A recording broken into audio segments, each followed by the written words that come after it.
Welcome back, everyone. It's the Bourbon Judge. Hey, we are back at it with Smoke Eye Hill Bourbon. Yes, Smoke Eye Hill Bourbon. So lots, and I mean lots of hype about this bottle. I've heard about it from, obviously, of course, everyone saw what Fred mentioned, that it was the George C. Stagg Killer. Everyone loves Fred.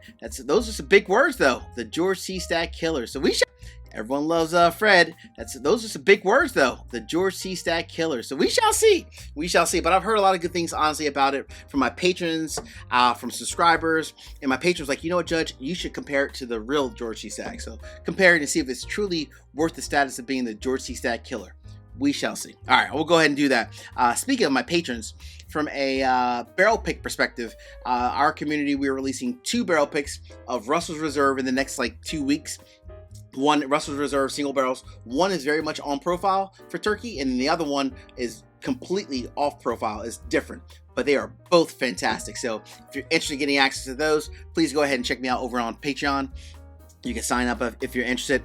All right, let's dive into these. Smoke Eye Hill versus George C. Stagg. So let me give a quick rundown about Smoke Eye Hill. So Smoke Eye Hill was started by Blake Johns. The brand itself is actually Hazelwood Spirits out of Colorado Springs, Colorado. Essentially, what's unique about them is that they are using blue corn in addition to the traditional yellow corn, as well as malted barley and rye. So they're using blue corn in addition to the yellow corn, malted barley and rye. Essentially, they're working with MGP. MGP makes it for them, but they actually barrel it as well as age it all in Colorado. So basically, MGP is truly just making the whiskey for them, but they're shipping it out to Colorado, where they're then aging it in barrels and then obviously bottling it when it's ready as well. Cool? All right. So, Judge, how much does Smoke Eye Hill cost? $90 bottle. That's if you're buying it in stores. Typically online, if you're trying to look for this bottle, it's about $100 in most places, but in stores it's a little bit cheaper. It's about $90. All right, I've already poured these. Let's get into these real quick. So aged, as it says on the back of the bottle here, aged at least 5 years. So aged at least 5 years. It'd be very interesting to see this blue corn, the influence on the whiskey. That's very unique. So let's see. Aged at least 5 years. Let's get into this nose. So we'll say the first thing that's interesting about this, it's very sweet on the nose. It has softer, almost softer kind of fruit notes in there. Like some pear, some apples, mixed with a ton of caramel. A good bit of some spice, some pepper in there. Very peppery, very caramel forward, but with a good influence of fruits like apples, pears. And hell, I might even say even some baking spices in there too. Wow, all right, not bad. $90 bottle, depending if you find it in stores. $100 online. Here we go. Let's check it out. Smoke Eye Hill, potentially the George C. Stagg Killer. I don't know. We shall see. Cheers.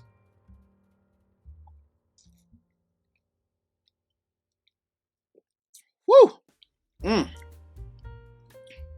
Oh, you can definitely taste that traditional MGP note in there. But what's cool about this is that it's different at the same time. That blue corn does bring out a lot of different fruits that you don't always get from an MGP kind of a profile.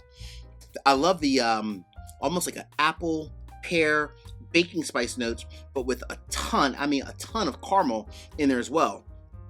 Very nice. What's the proof on this? 134.2. That's actually not bad. Not bad at all. Is it the George C. Stagg Killer? I don't know, but this is not bad. Nice long, bold finish. Let me get a little bit more.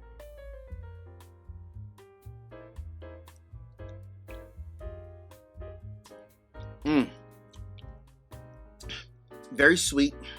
I love the fruit. I love the fruit notes in there.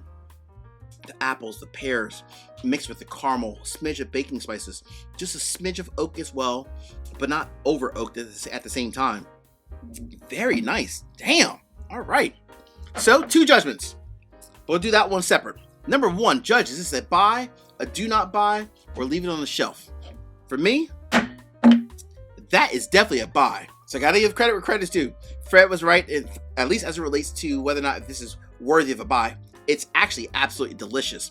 For a $90 bottle, if you're buying it online, about $100, absolutely worth it. Definitely worth it. By the way, you can get this if you're interested in buying a bottle online over at Fruit Bat. Go to Fruit Bat, go to the link in today's episode, look right in the description, just click on that link, and then use my code, by the way, TheBourbonJudge. You'll get 10% off your first order, or 10% off of buying this bottle, as well as anything else that you buy as well. To me only, this is damn good, and absolutely worthy of a buy. In fact, I'm gonna finish this last little bit. Don't judge me, don't judge. Cheers again.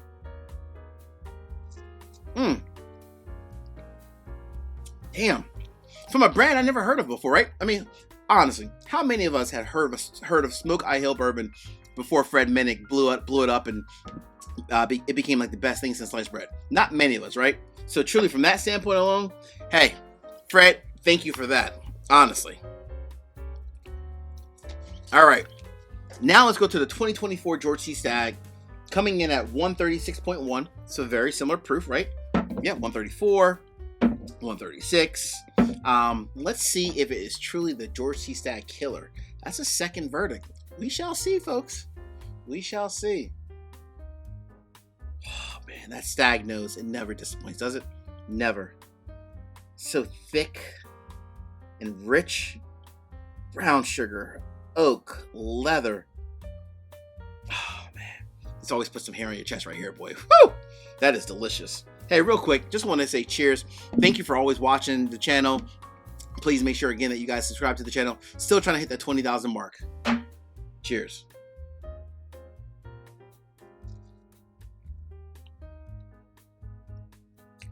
Oh, that's good. Oh, so peppery.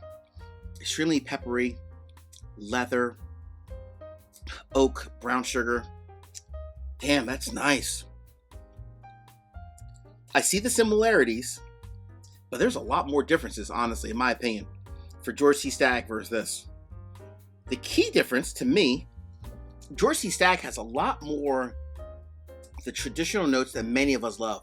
The brown sugar influence, the leather, the deep oak influence. It's way more oak forward, way more brown sugar forward. This is more brown sugar, oak, and leather. This is more caramel and fruit and some baking spices. But absolutely amazing. But I don't know if they even really run in the same lanes, to be honest with you. They're different in more ways than they're similar. Oh, man, they both pack a really good punch. Let me get a little bit more. Let me finish this. Cheers.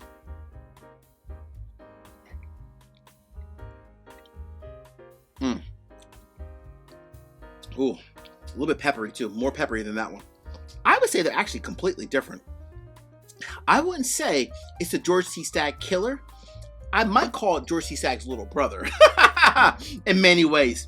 This is just so much more well-rounded and more robust than Smoke I Hill. But I will say, this is a fantastic bottle, and I mean a fantastic bottle.